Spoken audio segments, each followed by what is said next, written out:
નમસ્કાર મિત્રો, સ્વાગત છે તમારું અમારી યુટ્યુબ ચેનલમાં। તો મિત્રો, જીએસએસબી એટલે કે ગુજરાત ગૌણ સેવા પસંદગી મંડળ ગાંધીનગર દ્વારા અધિક મદદનીશ ઇજનેર સિવિલ વર્ક 3 ની પોસ્ટ પર ભરતી જાહેર કરવામાં આવેલી છે અને તેમાં ઓનલાઈન અરજી ફોર્મ પણ શરૂ કરવામાં આવેલા છે।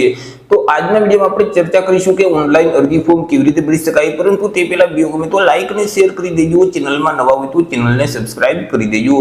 તો ચાલો મિત્રો, વિડીયોની શરૂઆત કરીએ।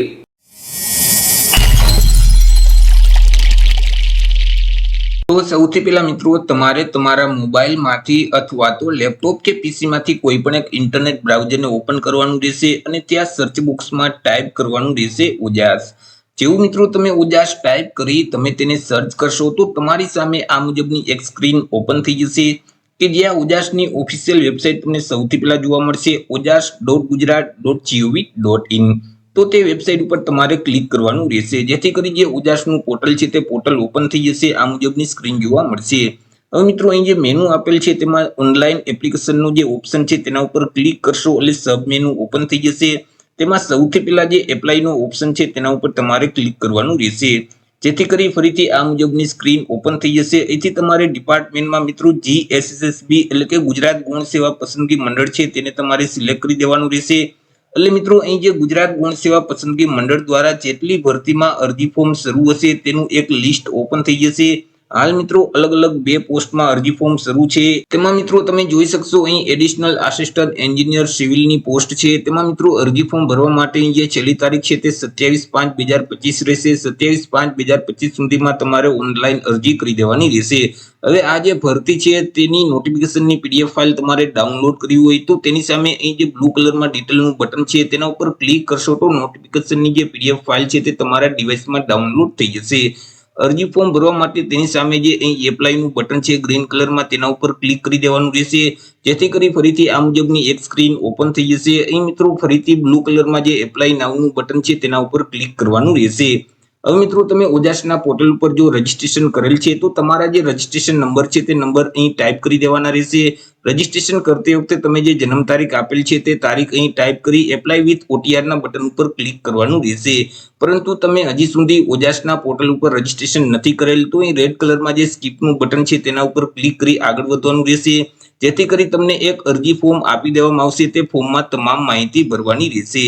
અરજી ફોર્મ ભરવું તે પહેલા અહીં એક અગત્યની સૂચના આપેલ છે તેને અવશ્ય વાંચી લેવાની રહેશે। અરજી ફોર્મમાં સૌથી પહેલા તો ઉમેદવારોએ પોતાની જે પર્સનલ માહિતી છે તે આપવાની રહેશે, જેમ કે ટાઇટલ જે લાગુ પડતું હોય તે ટાઇટલ અહીંથી સિલેક્ટ કરી દેવાનું રહેશે। તમારી જે સરનેમ છે તે આ બોક્સમાં ટાઈપ કરવાની રહેશે। તમારું નામ અહીં ટાઈપ કરી પિતા અથવા તો પતિનું નામ આ બોક્સમાં ટાઈપ કરી દેવાનું રહેશે અને માતાનું નામ અહીં ટાઈપ કરવાનું રહેશે। જેન્ડર મેલ કે ફિમેલ જે લાગુ પડતું હોય છે તે સિલેક્ટ કરી અને ફરીથી જેન્ડરને અહીંથી સિલેક્ટ કરી દેવાનું રહેશે। તમારી જે તે જન્મ તારીખ હોય તે અહીં ટાઈપ કરી દેવાની રહેશે। મેરિટલ સ્ટેટસ જે તે લાગુ પડતું હોય તે ઓપ્શન સિલેક્ટ કરવાનું રહેશે।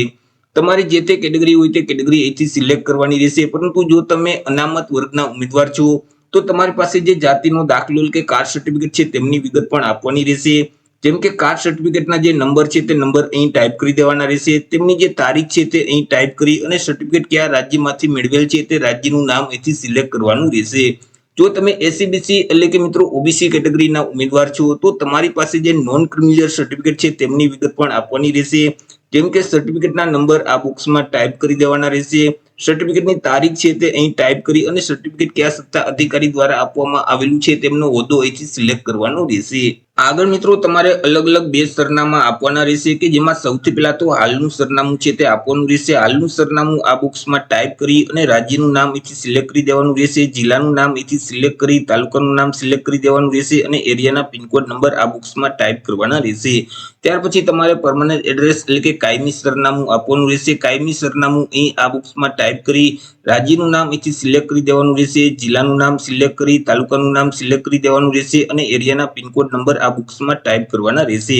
ત્યાર પછી મિત્રો તમારા જે મોબાઈલ નંબર હોય તે નંબર આ બોક્સમાં ટાઈપ કરી અને ફરીથી તે નંબરને વેરીફાઈ કરવા માટે આ બોક્સમાં ટાઈપ કરી દેવાના રહેશે। તમારું જે ઈમેલ આઈડી હોય તે ઈમેલ આઈડી આ બોક્સમાં ટાઈપ કરી અને ફરીથી તે આઈડીને વેરીફાઈ કરવા માટે અહીં ટાઈપ કરવાનું રહેશે। નેશનાલિટીમાં બાય ડિફોલ્ટ ઇન્ડિયન લખેલ જ આવશે। આગળ મિત્રો તમારે અન્ય વિગત આપવાની રહેશે, જેમ કે મિત્રો તમે રમતગમતમાં ભાગ લીધેલ હોય અને તમે વધારાના ગુણ મેળવવા માટે લાયકાત ધરાવતા હોય તો અહીંથી યસ સિલેક્ટ કરી અને આગળ રમતની વિગત આપવાની રહેશે. જેમ કે તમે જે રમતમાં ભાગ લીધેલ છે તે રમતનું નામ અહીંથી સિલેક્ટ કરી દેવાનું રહેશે, તેમનું લેવલ અહીંથી સિલેક્ટ કરવાનું રહેશે, કયા વર્ષમાં રમતમાં ભાગ લીધેલ છે તે વર્ષ આ બોક્સમાં ટાઈપ કરી અને તમારી પાસે જે રમતગમતનું પ્રમાણપત્ર છે તે પ્રમાણપત્ર કયા સત્તા અધિકારી દ્વારા આપવામાં આવેલું છે તેમનો હોદ્દો અહીં ટાઈપ કરી દેવાનો રહેશે. પરંતુ તમે રમતગમતમાં ભાગ નથી લીધેલ, તમે વધારાના ગુણ મેળવવા માટે લાયકાત નથી ધરાવતા તો અહીંથી તમારે નો સિલેક્ટ જ રાખવાનું રહેશે. ત્યાર પછી મિત્રો તમે શારીરિક રીતે વિકલાંગ વ્યક્તિ છો કે કેમ, જો તમે શારીરિક રીતે વિકલાંગ વ્યક્તિ હોય તો યસ સિલેક્ટ કરી દેવાનું રહેશે. અને મિત્રો અહીંથી તમને જે ઓપ્શન લાગુ પડતો હોય, વિકલાંગતાને લગતું જે ઓપ્શન લાગુ પડતો હોય તો તેની સામે જે ચેકબોક્સ છે તેમાં ટીક કરી અને તેની જે ટકાવારી છે વિકલાંગતાની તે ટકાવારી અહીં ટાઈપ કરી દેવાની રહેશે. ત્યાર પછી તમારી પાસે જે વિકલાંગતાનું સર્ટિફિકેટ છે તેમની વિગત પણ આપવાની રહેશે. જેમ કે મિત્રો સર્ટિફિકેટની તારીખ છે તે અહીં ટાઈપ કરવાની રહેશે, તેમના નંબર અહીં ટાઈપ કરી અને સર્ટિફિકેટ કયા સત્તા અધિકારી દ્વારા આપવામાં આવેલું છે તેમનો હોદ્દો અહીંથી સિલેક્ટ કરી દેવાનો રહેશે. પરંતુ તમે શારીરિક રીતે વિકલાંગ વ્યક્તિ નથી તો અહીંથી તમારે નો સિલેક્ટ જ રાખવાનું રહેશે. ત્યાર પછી તમારી પાસે બેઝિક કોમ્પ્યુટરનું નોલેજ છે કે કેમ, જો બેઝિક કોમ્પ્યુટરનું નોલેજ હોય તો યસ સિલેક્ટ કરવાનું, નહીં તો તમારે નો સિલેક્ટ રાખવાનું રહેશે. ત્યાર પછી તમે વિધવા ઉમેદવાર છો કે કેમ, જો વિધવા ઉમેદવાર હોય તો યસ સિલેક્ટ કરવાનું રહેશે અને તમારી પાસે જે વિધવાનું સર્ટિફિકેટ છે તેમની વિગત આપવાની રહેશે. જેમ કે મિત્રો સર્ટિફિકેટના જે નંબર છે તે નંબર આ બોક્સમાં ટાઈપ કરી દેવાના રહેશે, તેમની તારીખ અહીં ટાઈપ કરી અને સર્ટિફિકેટ કયા સત્તા અધિકારી દ્વારા આપવામાં આવેલું છે તેમનો હોદ્દો અહીંથી સિલેક્ટ કરી દેવાનો રહેશે. પરંતુ તમે વિધવા ઉમેદવાર નથી તો અહીં તમારે નો સિલેક્ટ જ રાખવાનું રહેશે. ત્યાર પછી મિત્રો તમે માજી સૈનિક છો કે કેમ, જો માજી સૈનિક હોય તો યસ સિલેક્ટ કરવાનું રહેશે અને તેમનું સ્ટેટસ છે તે સિલેક્ટ કરી દેવાનું રહેશે. જેમ કે તમે રિટાયર્ડ થઈ ગયેલા માજી સૈનિક છો કે 1 વર્ષની અંદર રિટાયર થવાના છો, જે ઓપ્શન લાગુ પડતો હોય તે ઓપ્શન સિલેક્ટ કરી અને તમે જે સર્વિસ કરેલ છે તેમની જોઈનિંગ તારીખ અને ડિસ્ચાર્જ તારીખ બંને ટાઈપ કરી દેવાની રહેશે. તમારી પાસે જે માજી સૈનિક અંગેનું આઈ કાર્ડ છે તેમના નંબર અહીં ટાઈપ કરવાના રહેશે, આઈ કાર્ડની તારીખ અહીં ટાઈપ કરી અને આઈ કાર્ડ કયા સત્તા અધિકારી દ્વારા આપવામાં આવેલું છે તેમનો હોદ્દો અહીંથી સિલેક્ટ કરવાનો રહેશે. પરંતુ મિત્રો તમે માજી સૈનિક નથી તો અહીં તમારે નો સિલેક્ટ જ રાખવાનું રહેશે. ત્યાર પછી મિત્રો તમે ગુજરાત રાજ્યમાં સરકારી કર્મચારી તરીકે ફરજ બજાવો છો કે કેમ, જો તમે ગુજરાત રાજ્યમાં સરકારી કર્મચારી તરીકે ફરજ બજાવતા હોય તો યસ સિલેક્ટ કરી દેવાનું રહેશે. અને મિત્રો તમે જે તારીખે ડિપાર્ટમેન્ટ જોઈન કરેલ છે તેમની જોઈનિંગ તારીખ અહીં ટાઈપ કરવાની રહેશે અને તે ડિપાર્ટમેન્ટનું નામ અહીં ટાઈપ કરી દેવાનું રહેશે. પરંતુ તમે ગુજરાત રાજ્યમાં સરકારી કર્મચારી તરીકે ફરજ નથી બજાવતા તો અહીં તમારે નો સિલેક્ટ જ રાખવાનું રહેશે. ત્યાર પછી આગળ તમારે અલગ અલગ ભાષાની વિગત આપવાની રહેશે. અહીં તમને અલગ અલગ 3 લેંગ્વેજ જોવા મળશે, ઇંગ્લિશ, હિન્દી અને ગુજરાતી. હવે જે લેંગ્વેજ તમે રીડ કરી શકતા હોય તો તેની સામે જે ચેકબોક્સ છે તેમાં તમારે ટીક કરી દેવાનું રહેશે. જે લેંગ્વેજ તમે લખી શકતા હોય તો તેની સામે જે ચેકબોક્સ છે તેમાં તમારે ટીક કરી દેવાનું રહેશે. અને જે લેંગ્વેજ તમે બોલી શકતા હોય તો તેની સામે જે ચેકબોક્સ છે તેમાં તમારે ટીક કરવાનું રહેશે. ત્યાર પછી મિત્રો તમારે એજ્યુકેશન ક્વોલિફિકેશન એટલે કે શૈક્ષણિક લાયકાતની વિગત આપવાની રહેશે. તેમાં મિત્રો તમે જે ડિગ્રી પાસ કરેલ છે તે ડિગ્રીનું નામ અહીંથી તમારે સિલેક્ટ કરી દેવાનું રહેશે. તમે મિત્રો જે ડિપ્લોમા સિવિલ એન્જિનિયરને લગતી જે ડિગ્રી પાસ કરેલ છે તેમનું નામ સિલેક્ટ કરી અને તેમાં જે મેળવેલ ટકાવારી છે તે ટકાવારી આ બોક્સમાં ટાઈપ કરી દેવાની રહેશે. મેળવેલ ક્લાસ છે તે અહીંથી સિલેક્ટ કરી દેવાનું રહેશે. ઇન્સ્ટિટ્યૂટ અને એક્ઝામ બોડી એટલે કે યુનિવર્સિટીનું નામ અહીં ટાઈપ કરવાનું રહેશે. રાજ્યનું નામ ટાઈપ કરી પાસિંગ યર અહીં ટાઈપ કરી દેવાનું રહેશે. તમે જે પરીક્ષા પાસ કરેલ છે તે ટોટલ કેટલી ટ્રાય પરીક્ષા પાસ કરેલ છે તે ટોટલ ટ્રાય નંબર અહીં ટાઈપ કરી અને તમે જે છેલ્લી એક્ઝામ પાસ કરેલ છે તેમના સીટ નંબર અહીં ટાઈપ કરવાના રહેશે. ત્યાર પછી નીચે એક ડિક્લેરેશન જોવા મળશે, તેને વાંચી એક્સેપ્ટ કરવા માટે યસના બટન ઉપર ક્લિક કરી દેવાનું રહેશે. ત્યાર પછી સેવના બટન ઉપર ક્લિક કરવાનું રહેશે. જેવું મિત્રો તમે સેવના બટન ઉપર ક્લિક કરશો તો તમારી અરજી સેવ થઈ જશે. તમને એક અરજી નંબર આપી દેવામાં આવશે કે જે અરજી નંબર તમારે સાચવી રાખવાનું રહેશે. અરજી ફોર્મને સેવ કર્યા પછી મિત્રો આગળ તમારે તમારો ફોટો અને સિગ્નેચર અપલોડ કરવાના રહેશે, જેના માટે ફરીથી હોમ સ્ક્રીન ઉપર આવી જવાનું રહેશે અને અહીં જે મેનુ છે તેમાં ઓનલાઈન એપ્લિકેશનનો ઓપ્શન છે તેના ઉપર ક્લિક કરશો તો સબ મેનુમાં અપલોડ ફોટો અને સિગ્નેચરનો ઓપ્શન જોવા મળશે, તેના ઉપર તમારે ક્લિક કરી દેવાનું રહેશે. મિત્રો તમને જે અરજી નંબર આપવામાં આવેલા છે તે અરજી નંબર અહીં ટાઈપ કરી દેવાના રહેશે. તમારી જન્મ તારીખ ટાઈપ કરી અને અહીં જે કેપ્ચા કોડ છે તે સેમ કોડ આ બોક્સમાં ટાઈપ કરી ઓકેના બટન પર ક્લિક કરી દેવાનું રહેશે.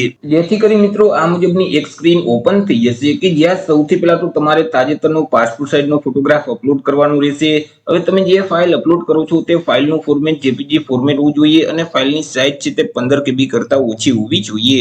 ફોટોગ્રાફ અપલોડ કરવા માટે અહીં જે ચોઈસ ફાઇલનું બટન છે તેના ઉપર ક્લિક કરશો તો ડિવાઇસ ઓપન થઈ જશે કે જ્યાં તમે સ્કેન કરેલો તાજેતરનો પાસપોર્ટ સાઇઝનો ફોટોગ્રાફ રાખેલ છે તેને સિલેક્ટ કરશો અને ત્યાર પછી અપલોડના બટન ઉપર ક્લિક કરી દેશો એટલે અહીં ફોટોગ્રાફ અપલોડ થઈ જશે।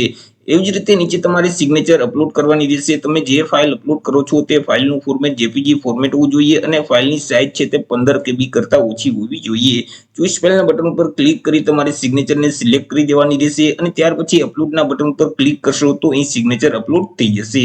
આગળ મિત્રો તમારે તમારી અરજીને કન્ફર્મ કરવાની રહેશે, જેના માટે ફરીથી હોમ સ્ક્રીન ઉપર આવી અને અહીં જે મેનુ આપેલ છે તેમાં ઓનલાઈન એપ્લિકેશનનું જે ઓપ્શન છે તેના ઉપર ક્લિક કરશો તો સબ મેનુ ઓપન થઈ જશે કે જેમાં અહીં જે કન્ફર્મનો ઓપ્શન જોવા મળે છે તેના ઉપર તમારે ક્લિક કરી દેવાનું રહેશે, જેથી કરી ફરીથી આ મુજબની સ્ક્રીન ઓપન થઈ જશે।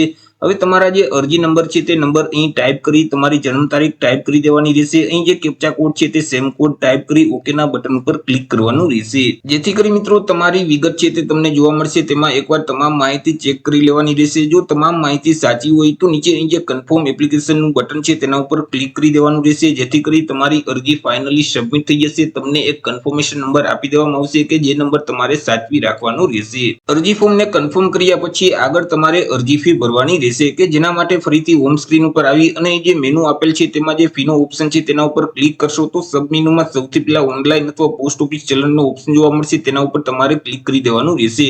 અહીંથી મિત્રો પોસ્ટના નામને સિલેક્ટ કરવાનું રહેશે। તો અહીં તમે જોઈ શકશો મિત્રો GSSSB જે એડિશનલ આસિસ્ટન્ટ સિવિલ એન્જિનિયર છે તેને સિલેક્ટ કરી દેવાનું રહેશે। તમને જે કન્ફર્મેશન નંબર આપવામાં આવેલા છે તે નંબર આ બોક્સમાં ટાઈપ કરવાના રહેશે। તમારી જે જન્મ તારીખ છે તે જન્મ તારીખ અહીં ટાઈપ કરી દેવાની રહેશે। અહીં જે કેપ્ચા કોડ છે તે સેમ કોડ આ બોક્સમાં ટાઈપ કરી અને ઓનલાઈન પેમેન્ટ ઓફ ફીનો ઓપ્શન છે તેના ઉપર ક્લિક કરવાનું રહેશે, જેથી કરી મિત્રો આગળ બેંક ખાતાની વિગત માંગશે, તેમાં બેંકની વિગત ફિલ કરી અને મેક પેમેન્ટના બટન ઉપર ક્લિક કરશો તો તમે જે બેંક ખાતાની વિગત આપેલ છે તેના જોડે જે મોબાઈલ નંબર લિંક છે તેમાં એક ઓટીપી જશે, તે ઓટીપીના બોક્સમાં ટાઈપ કરી સબમિટના બટન ઉપર ક્લિક કરશો તો તમારી જે ફી છે તે ઓનલાઈન ભરાઈ જશે। ઓનલાઈન ફી ભરાઈ ગયા પછી તેની રિસિપ્ટ જો તમારે ડાઉનલોડ કરવી હોય તો અહીં તમને ઓપ્શન જોવા મળશે ઓનલાઈન પેમેન્ટ રિસિપ્ટ, તેના ઉપર ક્લિક કરશો તો જે રિસિપ્ટની PDF ફાઇલ છે તે તમારા ડિવાઇસમાં ડાઉનલોડ થઈ જશે। તમે જે અરજી ફોર્મ ભરેલ છે તેની PDF ફાઇલ જો તમારે ડાઉનલોડ કરવી હોય તો અહીં પ્રિન્ટ એપ્લિકેશન ફોર્મનો ઓપ્શન જોવા મળશે, તેના ઉપર ક્લિક કરશો તો જે ફોર્મની PDF ફાઇલ છે તે તમારા ડિવાઇસમાં ડાઉનલોડ થઈ જશે। તો એ રીતે મિત્રો જે ગુજરાત ગૌણ સેવા પસંદગી મંડળ દ્વારા અધિક મદદનીશ ઇજનેર સિવિલ વર્ક 3 ની જે ભરતી બહાર પાડવામાં આવેલી છે તેમાં તમે જાતે જ ઓનલાઈન અરજી ફોર્મ ભરી શકો છો। તો આશા રાખું છું વિડીયો પસંદ પડ્યો હશે। વિડીયો પસંદ પડ્યો હોય તો લાઈક અને શેર કરી દેજો। ચેનલમાં નવા હોય તો ચેનલને સબસ્ક્રાઇબ કરી દેજો। ફરી મળીશું એક નવા ટોપિક સાથે એક નવા જ વિડીયોમાં। ત્યાં સુધી જય હિન્દ, વંદે માતરમ।